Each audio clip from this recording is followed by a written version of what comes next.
Dearest Connie, I write to you in a much happier frame of mind because something wonderful has just happened that I must tell you about at once. We were all standing in our trenches yesterday morning, Christmas morning. It was crisp and quiet all about, as beautiful a morning as I've ever seen, as cold and frosty as a Christmas morning should be. That is from Michael Morpurgo, the best Christmas present in the world. I think Michael Morpurgo writes the most beautiful Christmas stories. He's written quite a few, and this is based on the 1914 truce. And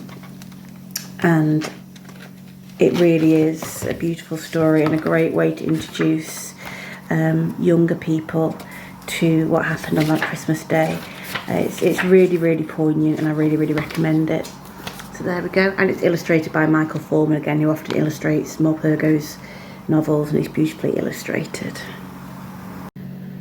And then she was back there again, in the tall white house on Hampstead Street. It seemed to be as far away as India, not just across the Thames from them, but it might as well have been on the moon. The heartless moon whose cold, silver light trickled down between the rooftops. A clear night with no cloud would be a cold night. She snuggled in closer to Jake, his bony ribs against hers. And Father will make a toast and light the brandy, he said, and we will sing God Rest Ye. Clara took up the tune in her high, breathy voice. Let nothing you dismay. But then a coughing fit took her, which ended with tears. Clara Belle.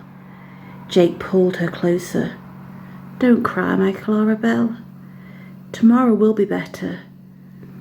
It was what he said every night. We'll find a way to get you some medicine. But how? With no money. The coughing racked her until she was limp.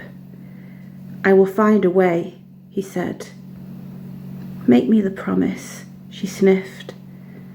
And so he said the words he has said every night for the past 9 months, since they were forced to leave Hampstead Street for the workhouse. I promise that we will have a good life again, and I will always keep you safe. And those who have wronged us will live to regret it. This last was an addition to the promise, and she turned her face up to his. Uncle Robert? Jake nodded, and others. She shivered as she recalled the day, the wretched day, when Uncle Robert visited them in Hampstead Street. That is from Miss Marley, which is a prequel to A Christmas Carol by Vanessa Lafay. I think it's really interesting. I love A Christmas Carol, so it was really fun to dive into the backstory of Marley and why he became who he was. So yeah, I really recommend it. Santa picked up his sack and hurried back to his sleigh. There were lots more visits to make before Christmas Day, but at last his sack was empty. Santa rubbed his eyes sleepily and called, "Home, reindeer!" And with a toss of their heads and a jingle of bells, the reindeer leapt into the sky. Now this is from a book I used to love as a kid. It's called Shh, and it's just great to read out to little ones. It's really fun, and I've loved reading it to now the little people in my life. So yeah, it's nice to pass stories down. But I'm sure that I've always thought of Christmas time, when it has come around, as a good time, a kind, forgiving, charitable, pleasant time, the only time I know of in the long calendar of the year, when men and women seem by one consent to open their shut-up hearts freely. And that is, of course, a beautiful quote from Charles Dickens' A Christmas Carol. One can never have enough socks, said Dumbledore. Another Christmas has come and gone, and I didn't get a single pair. People will insist on giving me books. And that is from Harry Potter and the Philosopher's Stone. Nice, sweet little moment. Oliver stood in the hall with his lead in his mouth.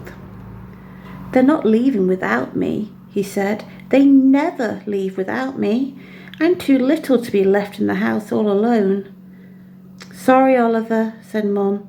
As it's Christmas Eve, we're taking presents to Gran in hospital, and puppies aren't allowed there. Never mind, we shan't be long. Oliver heard the crunch of footsteps in the snow and the slam of the car doors. This is another favourite that I loved as a little girl. It's called Oliver All Alone, and it's just adorable. It has got the cutest illustrations, and yeah, it's just lovely. By Christine Harris. Catherine Walters illustrated it, but yeah, really adorable. Nobody wants me, thought Buster. It started to snow, and Buster's fur grew wetter and wetter. His little body shook with cold. Some people were walking down the road singing. Buster thought if he could move along with them, they might notice him and take him home. Keeping his distance, he followed them. The singers turned into a driveway. Silent night, holy night, they sang as they stood in a circle outside a house.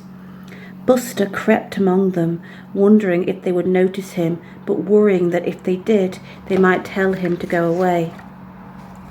So I rebought this book decades after I read it as a little girl, and it's on this title. It's called The Dog Who Found Christmas. I just knew it as Buster. And there's a sequel as well. There might be a couple of sequels, but oh my days, I love this book. It's by Linda Jennings, illustrated by Catherine Walters, and I just adored it. I felt for Buster so much. It's about a dog being abandoned at Christmas time. I just love the illustrations. In every picture there is like a little animal you have to find, little mice, little rabbits, that kind of thing. And oh, there's even a mole there. Oh, I just love this book. It's so lovely. Yeah, a dog is for life, not just for Christmas. Everyone in town was proud of Harry. The president even gave him a special award.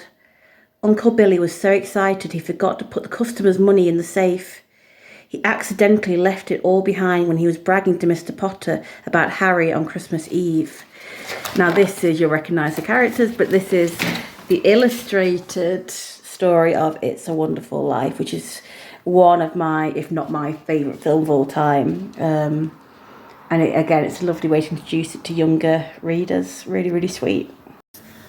A Berlin Diary, winter 1932 to 1933.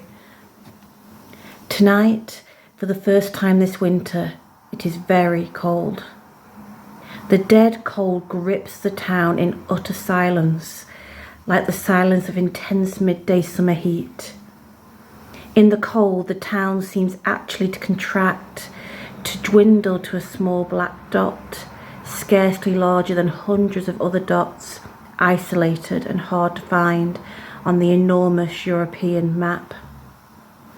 Outside, in the night, beyond the last new-built blocks of concrete flats, where the streets end in frozen allotment gardens, are the Prussian plains. You can feel them all round you. Tonight, creeping in upon the city like an immense waste of unhomely ocean, sprinkled with leafless copses and ice lakes and tiny villages which are remembered only as the outlandish names of battlefields in half-forgotten wars. And that is from Goodbye to Berlin by Christopher Isherwood, a brilliant, brilliant writer. I hugely recommend this book.